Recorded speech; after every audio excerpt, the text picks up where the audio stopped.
Vamos lá, boa tarde, meus amigos de todo o Brasil. Tudo bem com vocês? Aqui é o professor Pedro Lenza. Eu estou muito feliz de estar hoje, 1º de fevereiro de 2023, ao meio-dia e 6, retomando essa ideia de projetos de live que realmente tem sido, ou foi no passado, muito extraordinário. Especialmente durante a pandemia, a gente vinha fazendo muitas lives e resolvemos trazer novamente essa ideia. Eu vou já procurar aqui o meu amigo professor Salomão, que já fez alegria ter todos vocês almoçando. Vamos almoçar juntos hoje para falar de um tema bastante interessante e que a gente pode desdobrar para outros assuntos. Professor Salomão, seja muito bem-vindo, meu amigo. Boa tarde, professor. Que satisfação estar aqui no seu canal e poder hoje trocar conhecimento assim à distância, mas ao mesmo tempo com grande proximidade que nos permite a internet. O professor está nos Estados Unidos, eu estou no Brasil, e a gente poder conversar sobre temas que atingem toda a sociedade brasileira.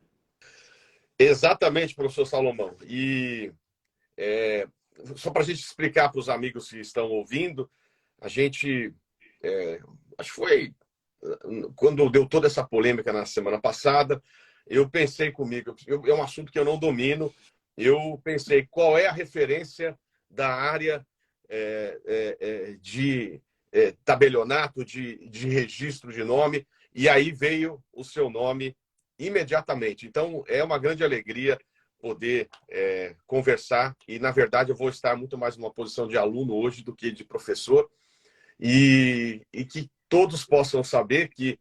E aí eu acho que é a beleza da live, a gente não tem uma programação, a gente não discutiu os temas, isso é muito legal, né? A gente poder falar de assuntos que vão surgindo, e, claro, isso é um pouco arriscado para nós professores, porque pode ser um assunto que a gente não esteja tão preparado, e a gente vai já dar a liberdade para um e para o outro, para dizer que, se eventualmente um assunto que um perguntar para o outro não for, a gente não tiver muito conhecimento, a gente vai falar, vamos estudar o assunto. Então, porque realmente o tema é muito vasto. E, para começar, professor Salomão, eu não sei se os alunos sabiam disso, mas eu fiz uma pesquisa rápida e encontrei um site muito interessante. Um site, eu não sei se esse site, talvez o senhor tenha... Senhor, não, vamos chamar você. A gente tem essa proximidade. No direito a gente quer ser muito... A mesma idade, né? Exatamente. Aliás, eu acho que eu sou um pouquinho mais... Você é de 72, né? Sei. E eu nasci em 26 de novembro. E você? Abril. Então... Eu sou um pouquinho mais velho. Você tem um pouquinho mais de experiência. Professor Salomão, esse site é um site que... Eu fiz uma pesquisa rápida e encontrei um site do ibge.gov.br. Olha que interessante isso. O site ibge.gov.br/censo 2010, que eu acho que é o que está mais atualizado, ele permite que a gente possa fazer pesquisa de prenome. Olha isso. Eu achei muito interessante o primeiro nome. E, ao fazer a pesquisa, eu não sei se eu consigo compartilhar a imagem quando nós estamos em live. Acho que não, né? Não. Acho que não. Mas, ao fazer a pesquisa, deixa eu até abrir aqui. Eu curiosamente, eu procurei o nome rock. A gente está falando de samba, que deu toda a polêmica na semana passada, e procurei a palavra rock. E, para minha surpresa, existem já no Brasil, nesse site, então, para quem quiser olhar, e vale a pena pesquisar o próprio nome, ibge.gov.br, para o nome rock, existem 2.063 pessoas que se chamam rock no Brasil. Tá bom. E aí eu fui procurar, professor Salomão, e... Rock, mas é rock com CK ou é rock com QUE? Peraí, abriu alguma coisa aqui. Ligou alguma coisa.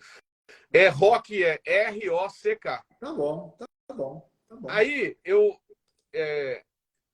e o que é interessante, eu não sei se a gente...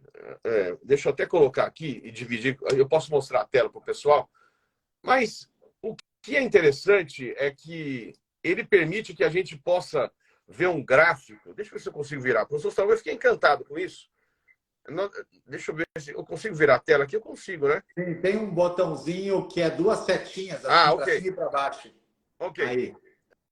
Então, dá uma olhada nisso aqui. Deixa eu ver se eu consigo compartilhar com vocês. Então, você consegue ver aqui o nome Rock. Tá vendo? Dá para ver aí? Dá sim. 2.063 pessoas chamadas Rock. E aqui vem, olha que interessante, a época em que esse nome era frequente. Então você vê o pico dele na década de 60. Olha que coisa interessante. Bom. E vem ainda, olha isso aqui, professor Salomão. Eu fiquei encantado, descobri agora antes da live. Você tem a distribuição do nome por estado. Então, deixa eu ver, o estado com o maior nome Rock é São Paulo. Aqui, ó, São Paulo tem 42 mil pessoas. Então, eu fiquei encantado. Muito bem. O que eu resolvi fazer? Então, eu que fui a vários carnavais na Bahia, eu coloquei a palavra axé. E fui pesquisar axé.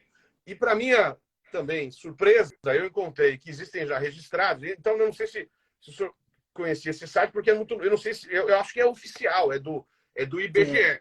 Instituto Brasileiro de Geografia e Estatística. 2010. Você tem 35 pessoas chamadas Axé no Brasil. Muito bem. Tá bom. Eu pesquisei samba e não tem ninguém ainda, porque é de 2010. E fiz a pesquisa por nome Pedro. Eu não fiz Salomão ainda, mas Pedro é curioso. Eu não sei se... veja, e eu já vou te passar a palavra, mas é que eu fiquei encantado com isso aqui. Pedro, você tem 1 milhão... Pedro tem bastante. É um número grande. Nome bíblico, né? Nome bíblico tem bastante no país. Aí ele ganha uma projeção maior no ano de 2000. E o que é interessante, a pesquisa por sexo aqui, depois eu queria que o senhor falasse um pouco sobre isso. Se eu colocar a palavra sexo feminino e pesquisar, a palavra Pedro, ela aparece pessoas do sexo feminino, 6 mil pessoas, que se chamam Pedro do sexo feminino, nesse site do IBGE. Então, professor Salomão, eu queria também discutir a amplitude do papel do registrador, se o nome ele tem mais característica. E depois eu quero falar, se der para a gente falar de nome social também, que é um grande tema. Mas se o nome tem uma característica de ser mais tradicionalmente, é que hoje é difícil falar isso, né?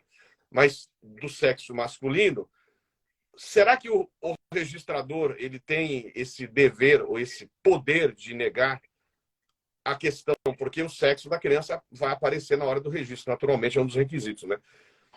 Mas são tantas coisas que eu quero entender e aprender, mas eu fiquei encantado. Na nossa postagem da chamada da live, uma minha seguidora disse: estão discriminando o rock e o samba, né? Porque rock tem um monte. E descobri realmente que tem. Professor Salomão, o palco é seu. Muito obrigado aí pela presença, e eu queria ouvir você sobre o assunto. Bom, vamos lá, vamos fazer uma interação, né? Vamos conversando e trocando ideias. O que diz a lei brasileira? Existe uma lei de registros que rege as questões do registro civil. E lá, no seu artigo 55, ela vai falar: o único impedimento que existe, o oficial não pode registrar nomes que exponham ao ridículo. Aqui parou. Agora, veja que é um conceito aberto e subjetivo. O que é ridículo? Mas não é só ali que a gente vai trabalhar a ideia do ridículo, né? Porque a gente já teve Faraó de Souza, a gente já teve 1, 2, 3 de Oliveira 4, a gente teve um nome registrado que era um nome de origem oriental, que era Komio. E o sobrenome era Tanaka. Isso está no livro do Walter Seneviva. E aí, na chamada, a professora falava: comi o Tanaka.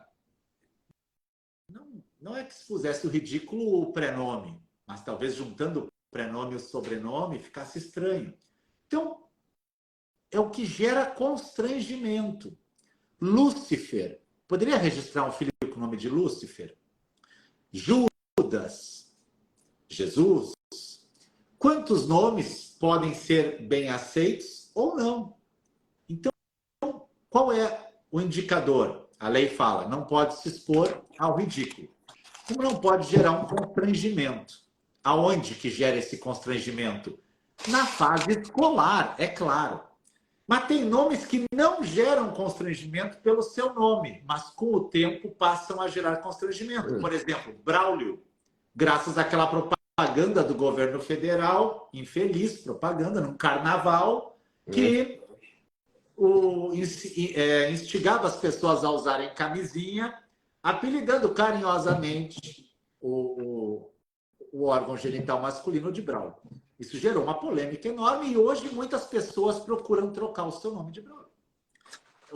Outro nome que também foi proibido na vara de registros públicos em Porto Alegre, há umas 2 décadas, eu acho, atrás, Xana, porque poderia gerar problemas para a menina. Nomes que daqui a pouco não se tem problema, mas para alguém pode ter. Mas qual é o critério do oficial? É evitar o ridículo. Nome indígena é ridículo? Nome indígena. Já aconteceu o caso da pessoa chegar no cartório de registros com a sua ascendência indígena e querer registrar o filho com o nome indígena e o oficial dizer que não. E o caso foi para suscitação de dúvida, um procedimento administrativo especial que existe na Lei de Registros no artigo 198. E como se tratava de indígena, foi ao juiz federal. O juiz federal disse, olha, nome indígena não é ridículo. O fato de eu chamar Nauã, sei lá, algum nome assim mais diferente, não é ridículo. É o nome de origem. Eu tive um caso que uma vez eu tranquei o nome no cartório, que eu também sou registrador civil. E eu tive 2 casos, na verdade. O primeiro, eu era muito jovem, eu sou registrador há 25 anos. E logo que eu me formei, eu logo passei no concurso, eu estava no balcão e a mãe veio registrar a filha Mariana com 2 N's. E eu me lembro que eu disse, olha, não está correta a grafia. É com um N só. E ela disse, não, eu quero botar 2 N's. Eu disse, não, mas é um N só. E não, e daqui, e daqui. E eu, como tinha 25 anos, registrador jovem, eu tranquei o pé. E aí ela foi embora e voltou com todo o enxoval da criança e botou em cima do balcão inteirinho, assim, ó, bordado com 2 N's. Ali eu vi que eu tinha que melhorar, né? Então registrei. Mas teve um outro nome que era Cristina, que ela escreveu C-H-R-Y. T-H-Y-N-A-H.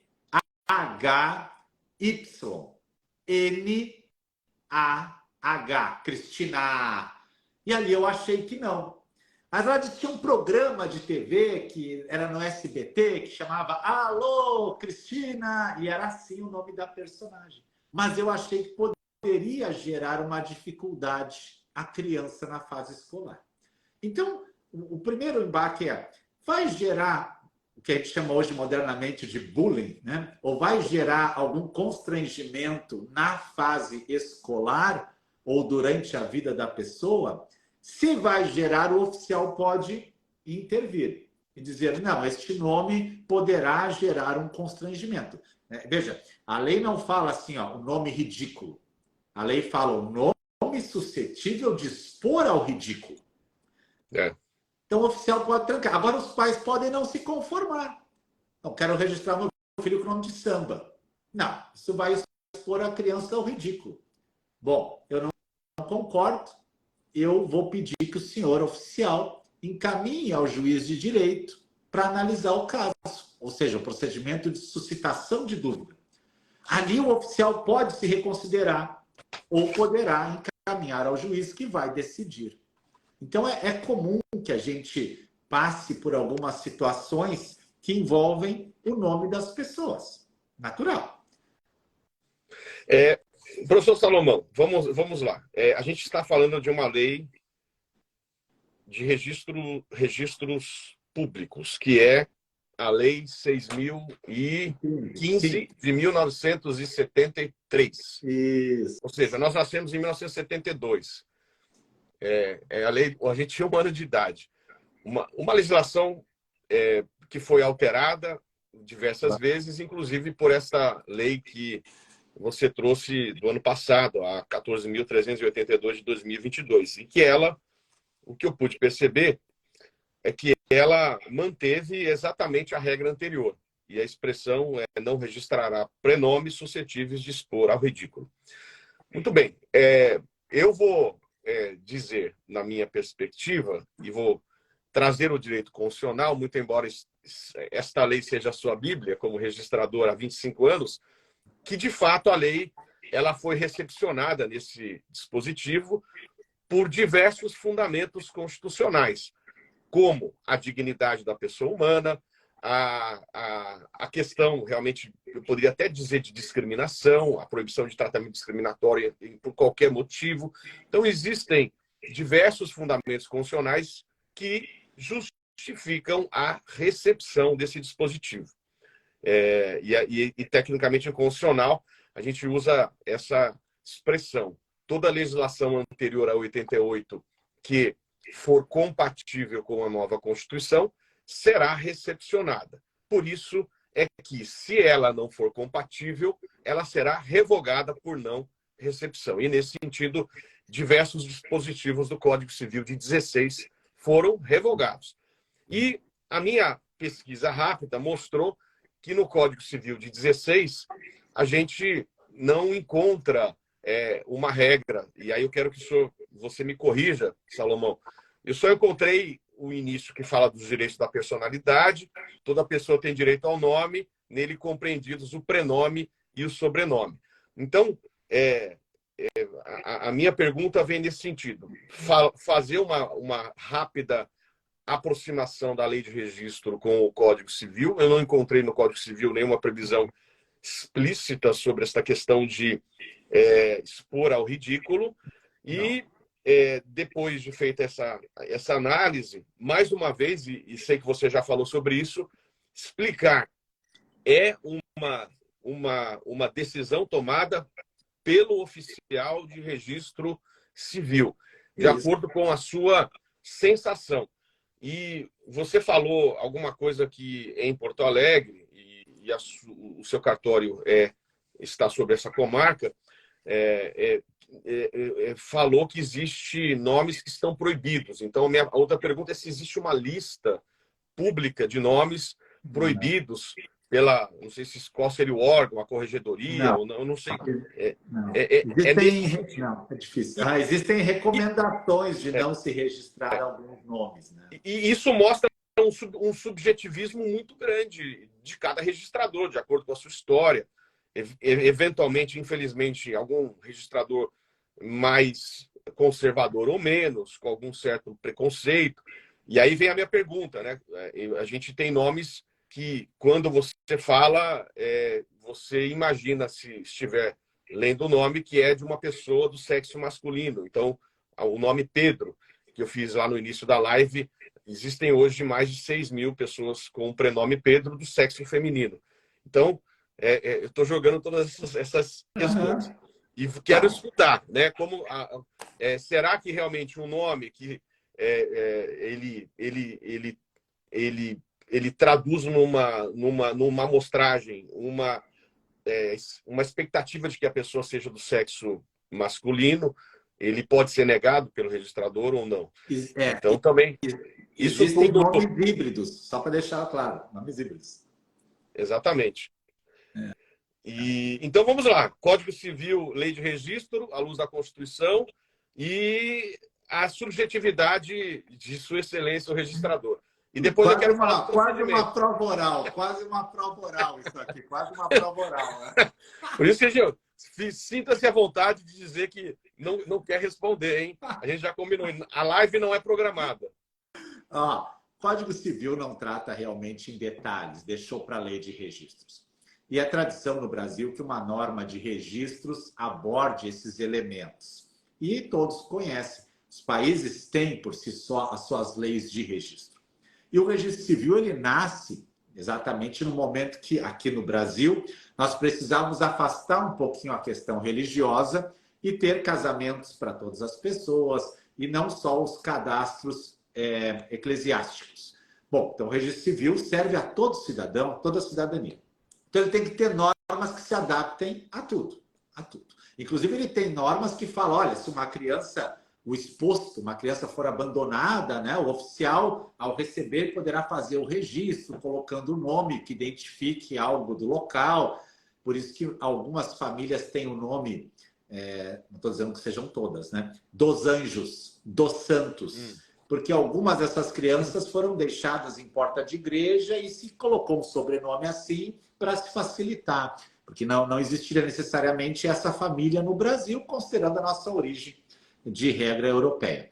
Bom, lei de registros é o que trata sobre o nome. Agora, existem nomes híbridos? Sim, existem nomes híbridos que às vezes você olha e não sabe se é um homem ou uma mulher, pelo nome, né? Nomes que acabam com ei, às vezes acontece de ter Dirley, Arley, são nomes que parecem ter a hibridade. Bom, pode o registrador se negar?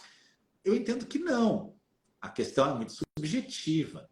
Vai de acordo com cada registrador, mas daí nós temos um juiz corregedor em cada comarca para tomar a decisão que o registrador, de repente, se equivocou ou confirmar a decisão dele. Ok. Agora, fazendo um link com as pessoas que alteram de sexo, né, de nome, gênero, né, é importante a gente lembrar que nós temos no Brasil uma norma, que é o provimento 73 do Conselho Nacional de Justiça, que fala sobre os transgêneros. E isso é interessante porque, no passado, a pessoa, quando ela tinha uma alma de mulher dentro de um corpo de homem, olha só, a expressão que eu estou usando é jurisprudencial, não é minha, tá? Então, aquela alma de mulher está presa num corpo de homem, ela, para conseguir assumir a sua personalidade, ela precisava procurar o Poder Judiciário. E o Poder Judiciário, por muitos anos, determinou que fosse feita uma cirurgia de retirada da genitália. E um laudo psiquiátrico dizendo que ela tinha alguma doença. E isso evoluiu, mas isso não era só no Brasil, era no mundo. Nós tivemos, acho que em 2006, a publicação numa universidade europeia dos princípios de Yogyakarta, aonde se diz que ferir a dignidade humana, submeter o ser humano a uma cirurgia para alterar o seu nome. Ah, mas ele nasceu homem. Quem disse que o critério correto é a genitália? Quem disse? Ah, é a cultura, tudo bem. Mas se sabe hoje que a pessoa tem o seu poder de autodeterminação. Então, eu, fechando os olhos, me sinto mulher. Mas, quando me olho no espelho, estou num corpo de homem. Eu posso ou não posso tentar adaptar a realidade da minha alma, do meu espírito, à minha realidade social? E aí, claro que surgem as ideias de nomes sociais, com leis estaduais e carteirinhas, mas a norma do CNJ permite alteração no registro civil. E lá no registro civil, se comunicando aos órgãos competentes. Antes dessa norma, surgiram várias normas estaduais. Algumas exigiam até negativa de protesto de títulos para alterar o nome por causa do gênero. Depois o CNJ veio e disse, não, só comunica se tem algum processo, alguma questão, para a gente poder ter essa noção. Então, a alteração de nome do transexual é possível? Sim, sem procedimento judicial, sem laudo, sem cirurgia. A alteração de nome de uma pessoa que não é transexual, mas que não gosta do seu nome, é possível? Desde o ano passado, a 14382 alterou a Lei 6015, no artigo 56, permitindo que eu troque de nome uma vez. Então, eu não quero mais ser Marcos Salomão. Eu quero ser Salomão Salomão. Eu posso alterar. Mas já existiam alterações ou inclusões, botar um apelido, né? Luiz Inácio Lula da Silva, né? Maria da Graça Xuxa Meneghel. Xuxa e Lula eram apelidos que se incorporaram ao nome. Muito comum na política isso quando o voto ainda era escrito. E aí a pessoa escrevia o nome do candidato e lá, esse nome não existe, é um apelido, e se anulava o voto. Então, se permitiu essa alteração.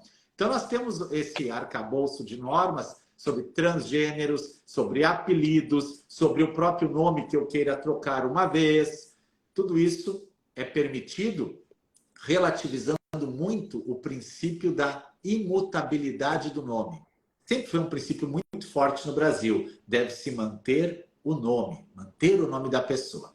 E o nome surge lá na França, essa história de nome e sobrenome, né? Na França, eu tenho as datas disso, 1600 e pouco, as pessoas começavam a criar nomes de famílias, porque antes era tudo uma localidade. Basta ver Jesus de Nazaré, não é Jesus de Souza, né? É Jesus de Nazaré, né? Da cidade que ele nasceu. Então, Alexandre o Grande, as pessoas eram identificadas pelo seu ofício, pela cidade de onde vinham, pelo que tinham feito, até que chega um momento que tu precisa criar nomes de famílias, isso começa na Europa, um movimento que toma o mundo, para que as pessoas sejam identificadas de forma mais clara. Então, umas pessoas têm um nome maior, outras têm um nome menor. Hoje se permite, no casamento, se inserir o nome de um, o nome do outro, trocar nome, trocar sobrenome.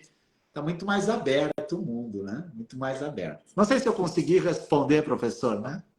Eu não, conseguiu sim, mas eu vou querer contribuir alguma coisa e fazer algumas outras provocações. Porque, vejam, são dois assuntos que você trouxe, Salomão. Você trouxe a história dos transexuais, transgêneros, né? E a questão do nome social. Esse é o primeiro ponto que eu quero falar. E o segundo ponto é o artigo 56 da nova lei. Aliás, a nova lei ela tem algum nome? Ficou chamada de nova lei do ano passado? Qual Não, o eu contexto chamo dela? ela de lei do registro descomplicado, porque descomplicou muita coisa. Pode chamar assim até. Boa, aí é boa. Eu vou até liberar os comentários aí, agora que eu estou em cima, aí não fica na sua cara quando você está falando. Pessoal, fiquem muito à vontade, todos que estão aí nessa live, que eu estou aprendendo muito com o professor Salomão, um dos maiores especialistas da matéria, registrador há 25 anos. E eu vou. Fique à vontade aí para chamar os amigos, né? Mandar um aviãozinho para a turma. Mas é isso, ó. Professor Salomão, a questão do transexual. Isso é um tema bastante interessante, que eu poderia contribuir à luz do direito constitucional, trazendo, e enquanto você falava, eu peguei meu livro, porque era um assunto. Essa é a beleza da live, a gente não combina e os assuntos vão surgindo. E eu peguei meu livro para servir de cola, que, aliás, eu dei uma aula recente sobre isso. Mas eu estou vendo aqui que a decisão sobre a união homoafetiva foi tomada em duas ações no Supremo, na de 4277 e na DPF 132. E o julgamento é de 5 de maio de 2011. Olha que interessante. Então, a gente tem a leitura do 226, parágrafo 3º, que fala em união estável entre o homem e a mulher. E aí a Constituição ela foi bastante, vamos dizer assim, específica ao falar em homem e mulher quando tratou de união estável. E isto levou a toda uma discussão na Suprema Corte para fazer uma interpretação extensiva e sistemática do texto à luz de dignidade da pessoa humana e de proibição de tratamento discriminatório, artigo 1º, inciso 1, e artigo 3º, inciso 4 da Constituição. Isto fez com que o Supremo pudesse dar uma interpretação conforme a Constituição ao artigo, e eu vou servir da minha colinha aqui, 1723 do Código Civil, que diz que, na verdade, a interpretação é para excluir qualquer significado ao Código, ao 1723, que impeça o reconhecimento da união entre pessoas do mesmo sexo como entidade familiar.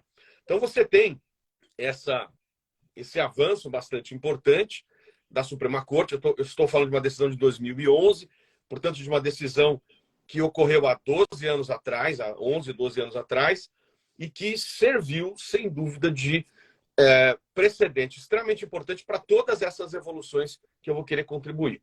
Aliás, você...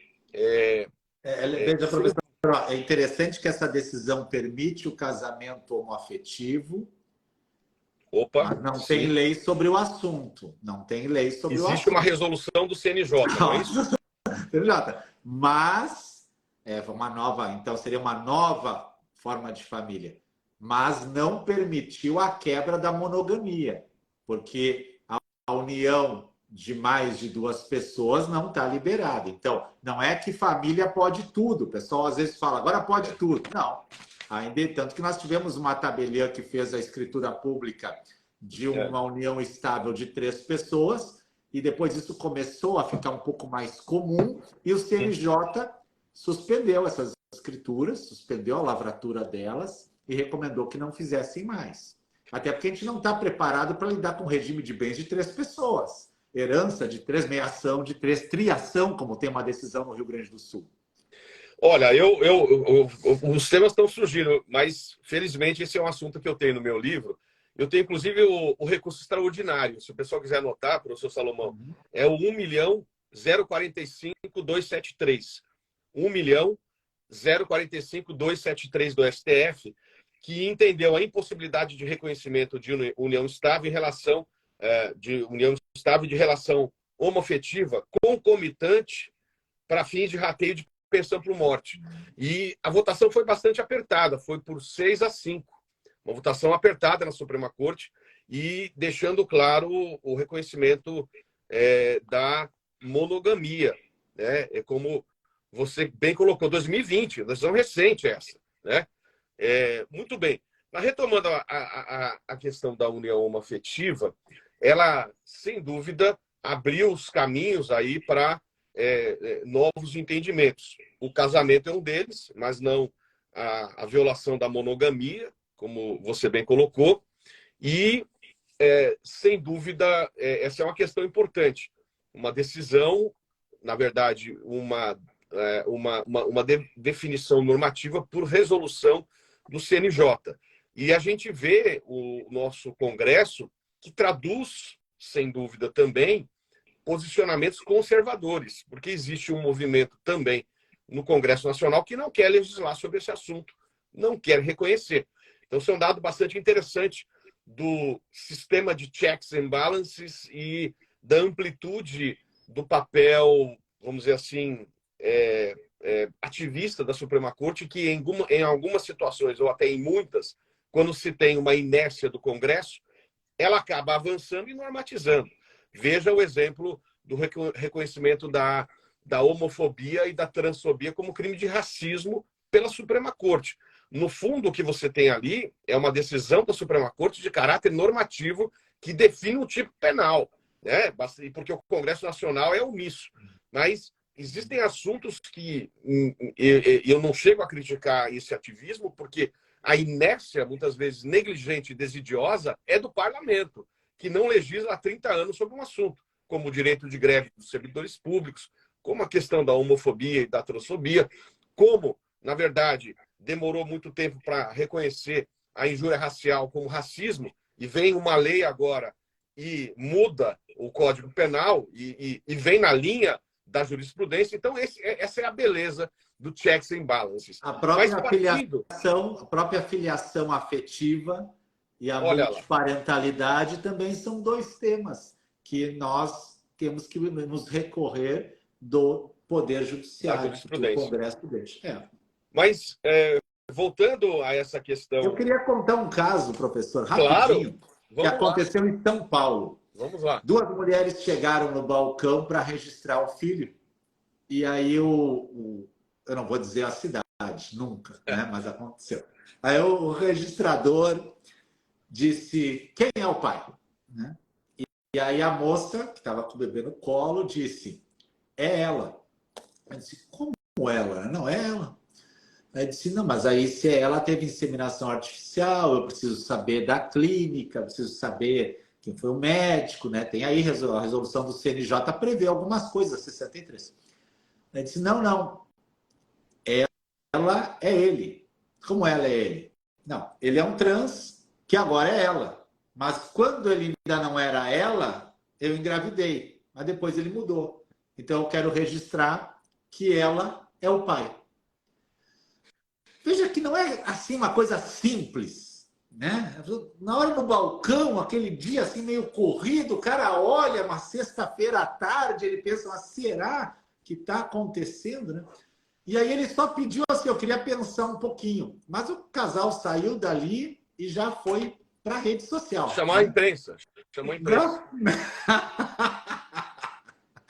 E aí já se levantou a lebre, já os grupos de WhatsApp da classe logo se mexeram, e aí o registrador registrou. Mas veja como não é fácil acompanhar a evolução da família brasileira. Não é fácil. Esse é o ponto que eu queria retomar. Você falou, abri meu livro aqui na cola, do transexual. Quando fui escrever sobre esse assunto, eu liguei. Vou ser bem sincero que eu não te conhecia ainda, Salomão. O uso da rede social permitiu que a gente pudesse se aproximar. E tem muito projeto ainda, nós vamos falar, quem sabe, no final. Mas eu por muito tempo, dei aula no curso preparatório e junto com um colega que você vai se recordar, que é o professor Cassetari. Uhum, e aí eu liguei, Cassetari, me ajuda aqui. Eu estou escrevendo no meu livro sobre transexualidade. Fala mais um pouco sobre esse assunto. E aí ele me deu a informação que no ano de 1971, um médico chamado Roberto Farina foi o primeiro a realizar a cirurgia de transgenitalismo, de mudança de sexo, em 1971. E ele foi processado e condenado em primeira instância por lesão corporal grave. Olha isso. E o tribunal reformou a decisão. E foi a partir daí que começou toda a evolução. E o Conselho Federal de Medicina, ele editou as resoluções. E pela minha pesquisa, a resolução que trata sobre o assunto hoje é a de mudança de sexo, né? A 2.265 de 2019, do Conselho Federal de Medicina. Que diz assim, considera-se identidade de gênero o reconhecimento de cada pessoa sobre o seu próprio gênero. E aí eu tenho uma passagem no meu livro que você falou muito bem e que me chamou a atenção. Infelizmente esse assunto entrou porque eu dei uma aula recente sobre isso e tenho isso na mão aqui. Eu coloquei assim, que na verdade a alma, a essência é de um sexo, mas o corpo físico e indesejado é do outro sexo. Essa é a questão. A pessoa se olha no espelho e diz, aquilo não me pertence. Uhum. E muitas vezes gera reações muito graves de querer se mutilar, de querer, inclusive, tirar a própria vida sobre esses levantamentos. E isso fez com que, então, houvesse toda uma evolução na jurisprudência e, inclusive, no âmbito da administração pública, porque hoje aquele que quer mudar de sexo tem o apoio do Estado, que em várias passagens da Constituição assegura e determina como obrigação. E é uma cirurgia que deve ser feita e paga pelo SUS, nesse sentido.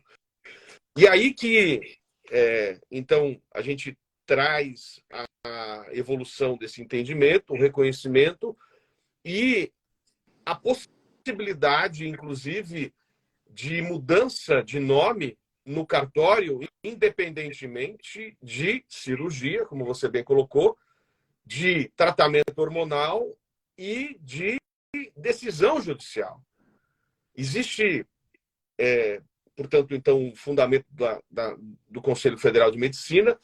Existe um precedente que vai ser julgado, está na pauta de 2023 da Suprema Corte, que é o recurso extraordinário, se puderem anotar, 845.779, 845.779, que é a história de um transexual feminino que foi em Florianópolis, não sei se como você está no Sul teve essa informação, a um shopping center, e o segurança expulsou a pessoa de lá e gerou diversos traumas. A história parece que ela entrou no ônibus para voltar para casa, queria ir ao banheiro e aí urinou nela mesma. Então, há uma ação muito, muito grave nesse sentido, com votos já do ministro Barroso e do ministro Fachin. Na verdade, o ministro Barroso, e aí talvez se você quiser contribuir, não sei se esse é um assunto muito médico esse, porque o Conselho Federal de Medicina tipifica como uma doença, como uma patologia. Inclusive tem previsão no CID, né, no Código Internacional de Doenças. Mas o ministro Barroso, no seu voto, ele tenta desconstituir essa ideia de patologia para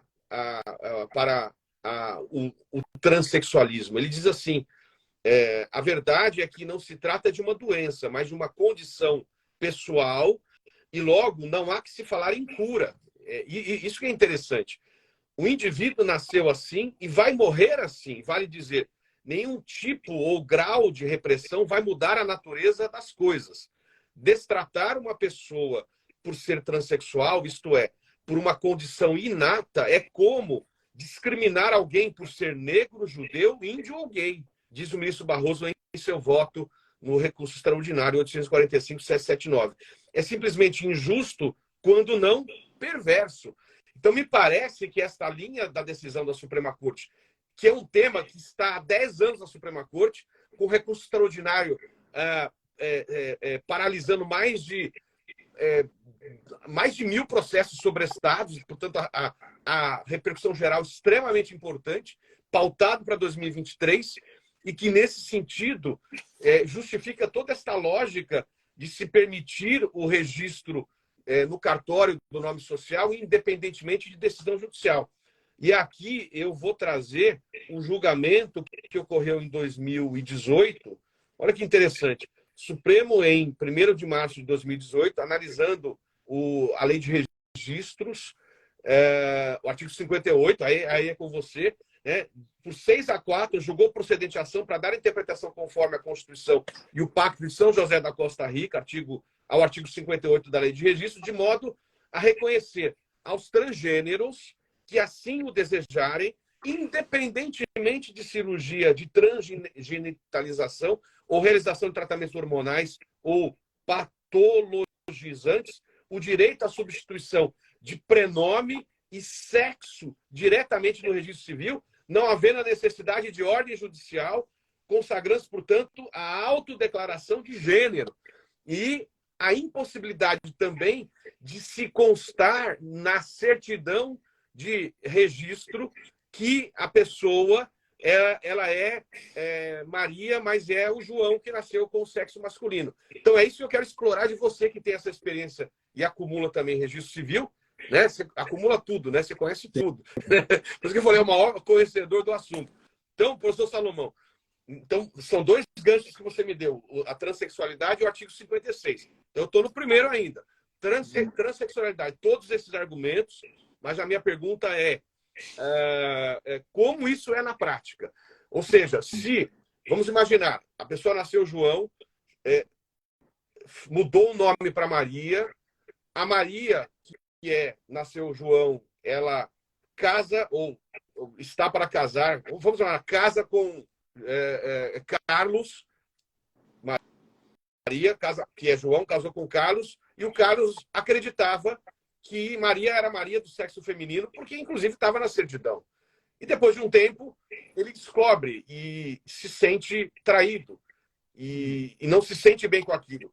Será que ele pode pedir dano moral, indenização, desconstituir o casamento? Porque é isso que eu quero entender. Mas na se prática, não pode discriminar, não poderia então, também. mas né? ele foi enganado. Na verdade, não é discriminação. A tese dele não é discriminação, porque não pode. É falta de fidelidade e transparência do cônjuge. Olha a prova oral aqui, professor Salomão. Não, mas eu pergunto, vamos imaginar que eu fosse mulher, e se eu tive um filho, que eu perdi um filho, eu precisaria contar isso ao meu novo namorado, Então, marido? qual é Segunda coisa, eu tive uma união estável com 3 filhos, mas ainda consto como solteiro. Agora eu começo a namorar uma outra moça e ela pergunta, tu pensa em ter filhos? Não sei, nunca pensei nisso. E eu tive 3 filhos. E aí eu caso com ela e depois do casamento ela descobre que eu tive 3 filhos. Essas questões seriam causas de anulação também? Olha aqui, o Emerson, cunhado do advogado, falou que é casamento mediante fraude, Código Penal. Mas o ponto a gente não está falando em discriminação, jamais. Estamos falando em não transparência com o companheiro é que nem outro tema. Parece que um famoso, a moça está fazendo tratamento hormonal para ter filho e há muito tempo, e o famoso tinha feito a cirurgia para não ter mais filho. E a moça achando que ia ter filho. Vasectomia. Bom, vasectomia. O ponto, professor Salomão, então eu joguei todas essas questões, mas eu quero saber na prática. A pessoa vai pedir a certidão. Não, a pessoa vai pedir a certidão para casar, vai olhar que consta Maria. Não pode constar que é a Maria que nasceu como João. Não pode constar isso. Não. Isso daria problema, inclusive, para o cartório. Mas, na prática, parece que existe a informação que fica interna, que não pode passar. Está no livro. Existe. Como que isso é na prática? Está no livro. Então, a certidão sai pública como Maria. Os livros a gente nem pode levar os livros no balcão. Isso que você imagina na prática, como que é isso? Um reconhecimento de paternidade. A criança não tinha o nome do pai no registro por muitos anos. Quando tinha 15 anos, o pai foi lá e reconheceu. Você vai emitir uma certidão, não vai falar que foi reconhecido depois dos 15, mas está no livro a averbação. Então, se alguém botar o olho no livro, vai ver. Ela não tinha pai até os 15 anos. Então, certas coisas estão nos livros e quem trabalha em cartório tem essa sensibilidade de saber lidar com esses segredos, com essas questões que não podem ser exteriorizadas. Então isso fica no livro. Fica no livro, a certidão que sai do livro é uma certidão que não vai constar isso. Salvo se eu pedir uma certidão de inteiro teor, aqui, como disse a professora Daniela Belaveira. A Daniela está dizendo, começa a pedir certidão de inteiro teor antes de começar a namorar. É uma forma, né? A Daniela Belaveira que é tabeliã no Rio Grande do Sul, né? Mas aí você pode pedir a certidão de inteiro teor sem decisão judicial? Acho que não. Aí, nós temos daí dificuldades também, só judicial, tá? Então, assim, não vai aparecer essa informação abertamente. Não adianta a gente pode achar em algum site que tem isso de forma fria. Mas, de regra, a gente não vai ter essa informação. Então, com todos os mecanismos de Botox e outras coisas hoje, talvez se tenha dificuldade em identificar, né? E que fique claro, professor Salomão, isso não é o argumento técnico, não é discriminação. E o juiz não aceitaria esse argumento. O argumento técnico é falta de transparência e confiança na relação, porque se passou uma informação que seria outra. Mas a questão é aquela, né? Alguém perguntou se eu troquei de sexo? Você pergunta para alguém, né? Eu tô a fim de namorar contigo, tô a fim de casar. Tu não trocou de sexo, né? Não trocou, só para saber. Aí eu sou questão de prova, né? Mas são realmente temas... Mas isso ficou muito claro para nós, leigos da área de registro, que, na verdade, seguindo a linha da decisão... Olha, a decisão do Supremo foi por 6-4, hein? Decisão apertada em 2018. Decisão no sentido de que não se... A pessoa se quiser anotar, 42,75. Foi ajuizado em 2009, 42,75. Julgado em 2018, artigo 58 da Lei de Registros, por 6-4, decisão da Suprema Corte. E aí existem outros precedentes. Veja, professor Salomão, então, tem mais uma história de estar falando que é interessantíssimo. Um caso no Rio Grande do Sul, antes dessa legislação sobre alteração de nome, um casal se divorciou e tinha 2 filhos. Tudo bem. Ele, depois do divórcio, se descobriu, saiu do armário, percebeu que era outra pessoa e foi mais longe e chegou à conclusão de que ele sempre fora uma mulher. E então procurou fazer judicialmente a sua alteração de prenome e gênero. Pois bem, a ordem judicial encaminhada ao cartório para alterar o seu prenome era em qual registro? Ele era casado com averbação de divórcio. Então teria que se averbar no casamento.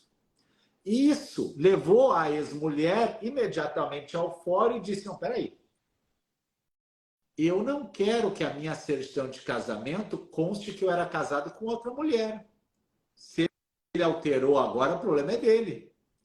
Porque eu sei que fui casada com ele, acabou o casamento, ele alterou, agora a minha certidão também vai ser alterada. E isso, há anos atrás, foi um problema. Tanto que a juíza foi embora e deixou o procedimento para o outro juiz que vinha julgar.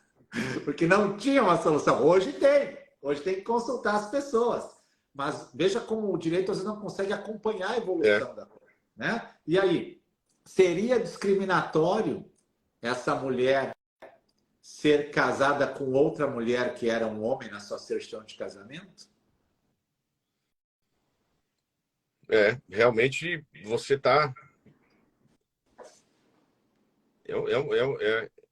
É um tema bastante delicado. Mas hoje a gente hoje não tem como... É uma situação que não vai aparecer, né? Agora não. Mas só se cura depois que tem problema, né? Só resolve depois que ela... Então, esse problema já apareceu. Já apareceu. E veja, a gente tem que tentar imaginar os problemas que podem sempre surgir. Né? Então, a norma vem mais tarde para resolver, porque muitas vezes o próprio Congresso não resolve. Veja que interessante isso que você está falando. Então, hoje, a gente não tem uma lei nesse sentido. Existe uma decisão judicial que determina essa mudança do nome para o nome social. Não é isso? É uma interpretação feita ao artigo 58 da Lei de Registros. Congresso atrasado nesse sentido. Contudo, professor Salomão, eu estou vendo aqui que no meu livro que eu peguei aqui, o tema surgiu. Bota a capa do livro para a gente ver. A capa do livro para nós ver aí. Ah, mas tá saindo a nova edição. Olha o meu livro que eu faço. É uma loucura. Para dar uma aula... Mas a nova edição chega dia 17 de fevereiro, por falar nisso. O direito constitucional esquematizado. Estou muito feliz. Bom, quero autografada a minha, então. Com certeza.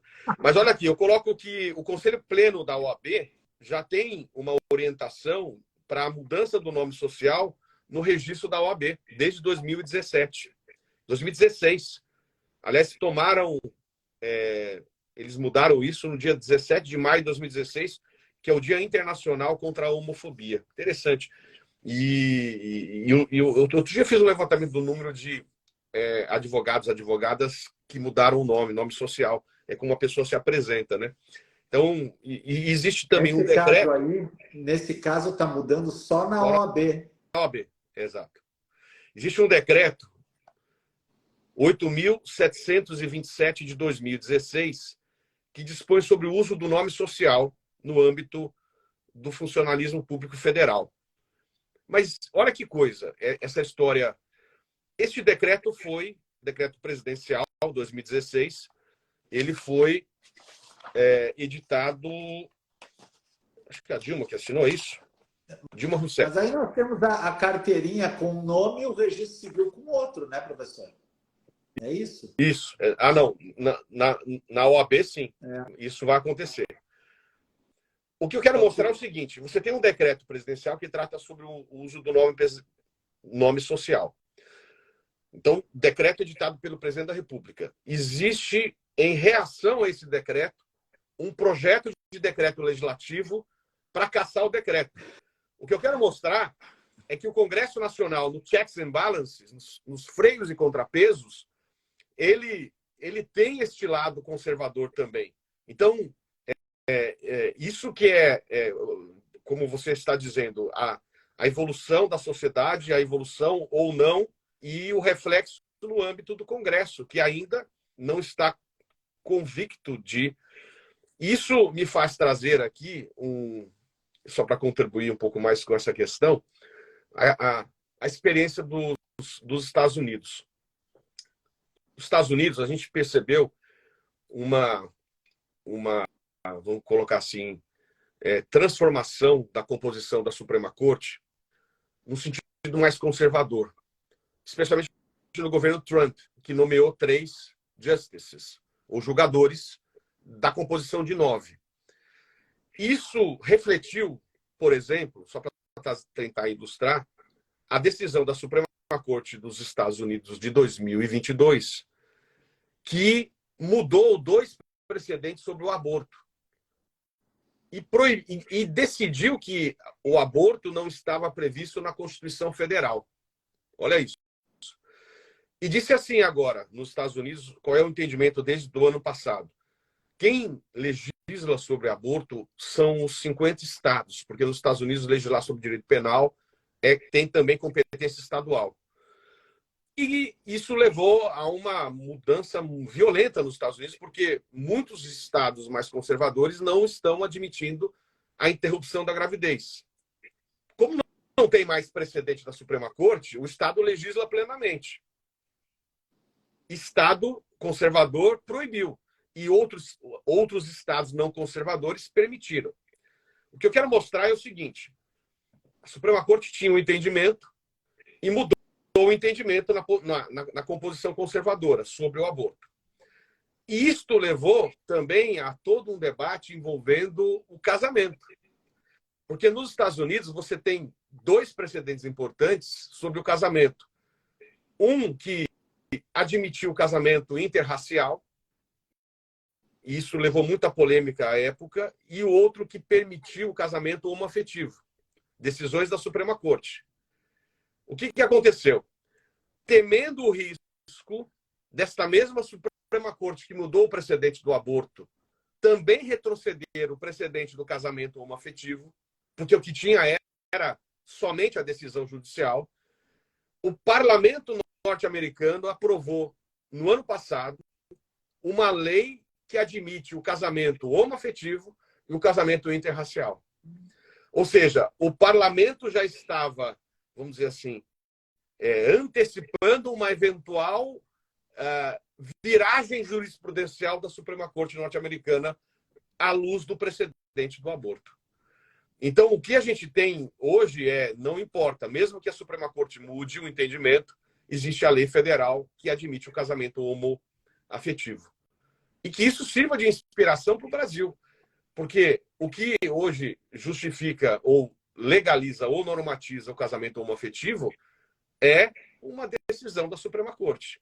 E não há legislação federal sobre o assunto. Existe uma resolução do CNJ, que não é lei do parlamento eleito. Então, isso é um dado bastante belo, já que você... E a questão da transexualidade do nome social, mais ainda, né? No sentido de que o parlamento tem que enfrentar temas como esse. Seja mas é difícil ou não, politicamente. Né? Politicamente é tão difícil enfrentar, a gente percebe, eles não conseguem enfrentar isso. Então, cabe essa legislação. O Conselho Federal de Medicina tem que legislar, o CNJ tem que legislar, os estados têm que readaptar os seus provimentos, porque a gente vai ter sempre dificuldade de enfrentar temas polêmicos. O Supremo enfrenta os temas polêmicos. Que bom, demora um pouquinho, demora. Mas enfrentou vários aí que o professor trouxe e que ajudaram a sociedade. Porque se nós não tivéssemos essa interpretação, estaríamos ainda com uma irregularidade do nome das pessoas, do gênero das pessoas. Olha que interessante, né? A nossa audiência é extremamente qualificada. A Yara, juíza de paz, faz casamento homoafetivo e tem que realmente adaptar a frase, né, do texto, que ela é interessante. A frase é assim, ó, de acordo com tá do Código Civil, de acordo com a vontade que ambos acabais de firmar perante mim, de vos receberdes por marido e mulher, eu em nome da lei vos declaro casados. Essa está onde? Onde está isso? No Código Civil. Nossa. É a fórmula sacramental. Inclusive, a discussão é: o casamento ocorre quando o juiz de paz acaba de dizer a frase ou quando o casal assina o termo de registro? E é quando, para mim e para a maioria, o juiz de paz fala a frase. Porque ele diz: eu vos declaro casados. E quem é o presidente do ato é o juiz de paz. Então, se ele disser: eu vos declaro casados, e cair um raio no cartório e todo mundo morrer, a pessoa casou. Mas não tem o registro, né? Não tem o registro. O registro é um ato posterior declarativo. Mas a frase que está no Código Civil, que é a fórmula sacramental, é assim: de acordo com a vontade que ambos acabais de firmar perante mim, de vos receberdes por marido e mulher, eu, em nome da lei, vos declaro casados. E eu fiz um casamento homoafetivo como registrador, e o juiz de paz me perguntou o que, que eu boto. Marido e marido, mulher e mulher? Eu disse, não. Vontade que eu recebi de vocês dois, de ambos, né? E toca o barco. Não tem o que fazer. A gente não tem que pensar muito. Inclusive, os sistemas de cartórios demoraram. Era noivo e noiva no sistema interno.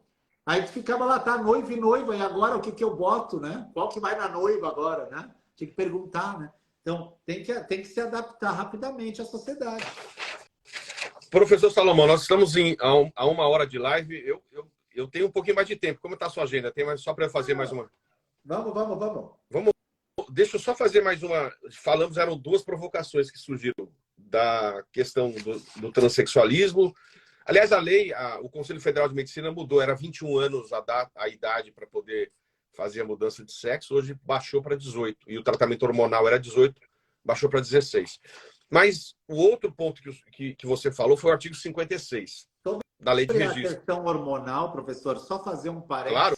Vale lembrar do intersexual. Antigamente era chamado de hermafrodita. Então, muitas crianças nasceram com as 2 genitálias. Num ato que ninguém sabe o que fazer, se tirou a genitália masculina, tirou a genitália masculina, imaginando que fosse uma menina, e começa a ter traços masculinos. Ou o contrário, se retira a genitália feminina, porque tem a genitália masculina, e aí não dá o ar masculino. Então se injeta hormônio para virar um menino. Nossa. Até que em determinado momento a criança ou o adulto, meu Deus, o que eu fiz da minha vida, né? Então ele nasce com 2 genitálias. Tem uma escultura no Louvre, que é o hermafrodita, que é ele deitado com as 2 genitálias, mas está de costas, né? Mas não se chama mais hermafrodita hoje, se chama intersexual. Então, esse também é um caso interessante para a gente, numa outra live, abordar, porque a gente teria aqui a questão hormonal quando se retira uma das genitálias e se procura encaminhar o sexo da pessoa, sem imaginar que a alma dela pode ser diferente. E, aliás, por que nós temos essa dicotomia homem e mulher? Se a natureza permitiu nascer alguém com 2 genitálias, isso teria que ser corrigido pelo homem? Ou nós podemos aceitar que somos pelo menos 3 espécies, né? Quanto assunto, professor.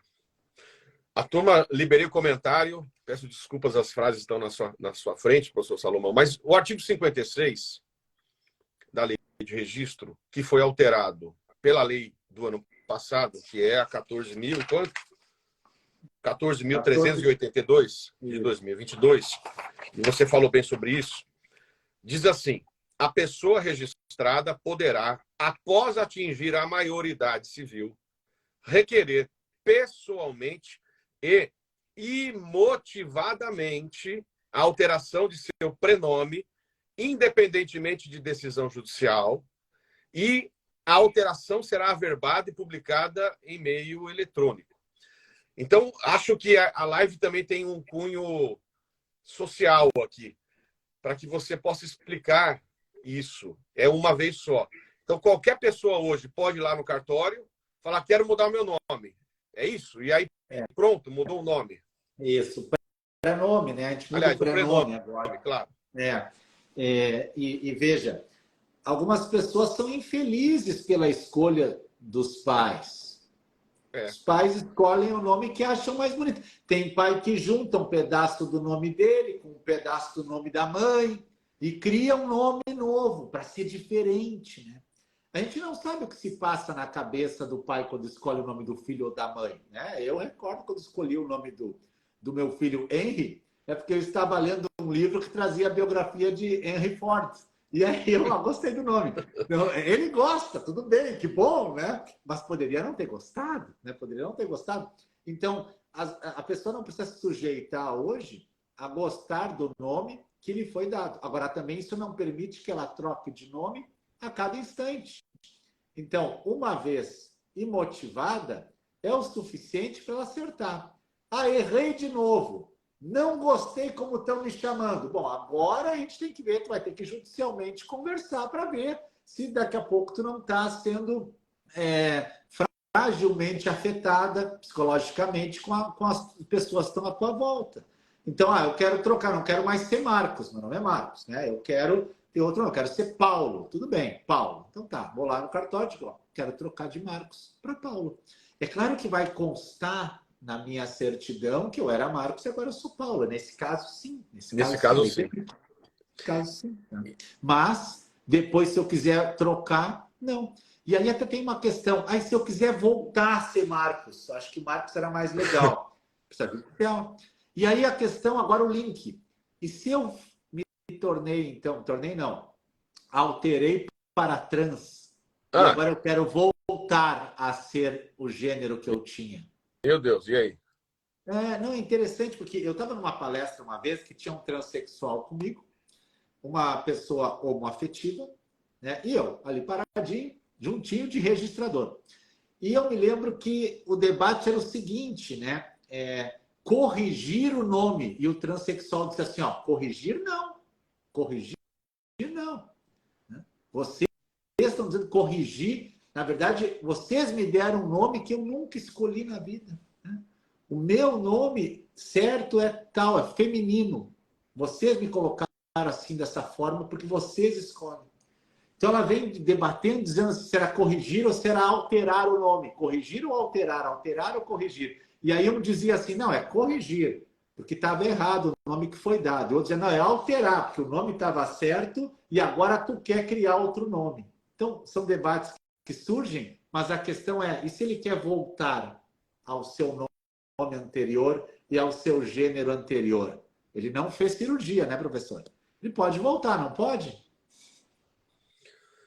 Eu estou pensando aqui, esse artigo 86, ele fala uma única vez. Uma única vez. Vamos imaginar que...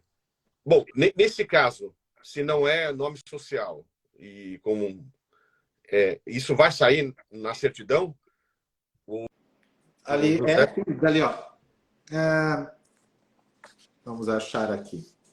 A pessoa registrada, após ter atingido a maioridade civil, pode requerer pessoalmente e motivadamente a alteração do seu prenome, independentemente de decisão judicial, e a alteração tá aqui, será averbada. Parágrafo segundo. Parágrafo segundo. A averbação de alteração do nome conterá obrigatoriamente o prenome anterior. Os números de identidade, CPF, Receita Federal, dados que devem constar expressamente em todas as certidões. Então, o prenome anterior, quando é uma alteração imotivada, vai constar, mas não se aplica essa regra, no meu entender, ao transexual. Isso que eu ia falar. Não. Exatamente. Eu entendo que exatamente. Vai gerar problema, vai dar problema.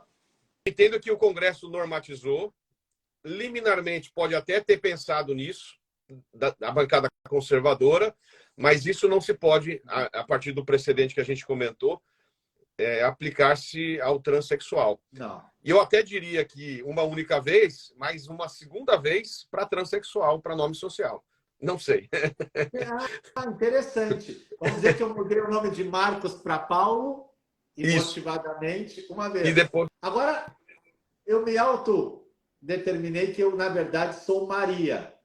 Aí eu posso alterar de novo, sem precisar judicialmente. Tá bom, tá bom. Boa prova oral essa, hein, para o candidato perguntar. Candidato, existe possibilidade de alterar o prenome 2 vezes sem autorização judicial? Exatamente. Professor Salomão, tem muito assunto aqui, mas eu acho que a gente já está passando, a gente vai ter que marcar. Eu queria depois entender um pouco, não sei se a gente tem uma palavrinha rápida, todo esse procedimento de nome, do samba, a própria mudança de entendimento do registrador é um procedimento administrativo. E vamos imaginar no caso do samba, o registrador tivesse negado, ele encaminha isso para o tribunal. É isso? É de ofício. Cada estado tem um grau de recurso do procedimento de dúvida. O procedimento de dúvida está previsto no artigo 198 da Lei de Registros. É um procedimento administrativo, onde o oficial impugna o nome samba e a pessoa requer que vá ao juiz de direito, o responsável por aquela unidade do cartório. O juiz dá a decisão e a parte pode recorrer. Aí cada estado tem a sua forma. Algumas é o Conselho da Magistratura, alguns é a quarta Câmara, não sei do que. Depende de onde você está, tem um órgão Tá. específico e vai a corregedoria também, tá? Isso tudo é um provimento de natureza não judicial, administrativo, mesmo no tribunal. Aí depois, quando ele vai ao tribunal, alguns entendem que é um procedimento misto. Misto. Que aí ele também chegou no tribunal. Mas a compreensão é que ele é um procedimento administrativo e não afasta, em hipótese alguma, a apreciação judicial posterior. Bom, essa é a pergunta de prova, é assim. É. Bom, eu vou liberar os comentários, mas é isso. Eu acho que a gente já está chegando quase 1h15 de aula. Eu queria agradecer a presença de tantas pessoas que passaram nessa conversa. Eu vou tentar deixar salvo isso, porque é não só uma live... Professor, quando salvar, vai aparecer embaixo ali, adicionar colaborador. Aí clica ali, bota o meu nome, que aí aparece no meu perfil também. Isso já vai sair a live no seu perfil? Já sai no meu perfil. Olha, fazia tempo que eu não estava fazendo live. Eu sei que você faz live, Salomão, todas as manhãs no seu... Segunda a sexta. Famoso café. Café. Aliás, está convidado para o café, né? Está convidado para o café, que nossos horários são diferentes. Tu mora nos Estados Unidos, né? Mas está convidado para o café, para a gente fazer um café com registro de imóveis de manhã e conversar sobre propriedade imóvel, um tema que tu gosta também. É toda manhã. Que horas que é o café? 6h37 da manhã e dá uma média ali, pico da audiência, dá umas 400 pessoas todos os dias. Olha isso. E você está fazendo isso faz quanto tempo já? Terceiro ano. Todo dia de manhã, há 3 anos, você se encontra. Meu amigo. Que genial, que genial. Então, todos convidados para conhecer. Como chama? Café com registro de imóveis? Café com registro de imóveis. Do professor Salomão. 6h37? 6h37 da manhã. Não vamos ficar perguntando por que é 37, né? Mas assim, chegou a um ponto que chegou no 37. As pessoas vão ter que perguntar um dia, vão ter que estar lá para entender. Mas eu vou procurar. 4h37 da manhã daqui, eu vou aparecer lá um dia. Tá bom. Professor Salomão, mas muito obrigado mesmo pela presença. É uma live não só de conhecimento, de experiência, são 25 anos da sua experiência como registrador e eu 25 anos como professor de Direito Constitucional acompanhando a Suprema Corte. É realmente uma vida nossa, né, de ajudar a transformar a vida de tantas pessoas por meio de conhecimento e educação, né, aprovar as pessoas no concurso público, que eu sei que você tem esse apoio, e ajudar os profissionais, advogados. Né? Eu vejo hoje realmente uma área extraordinária, né? Especialmente com essa nova lei de 2022, muita coisa que o advogado pode fazer que não precisa judicializar. E é uma área muito grande, né? Extraordinária, que a gente tem que aprender muito e contar com o seu conhecimento.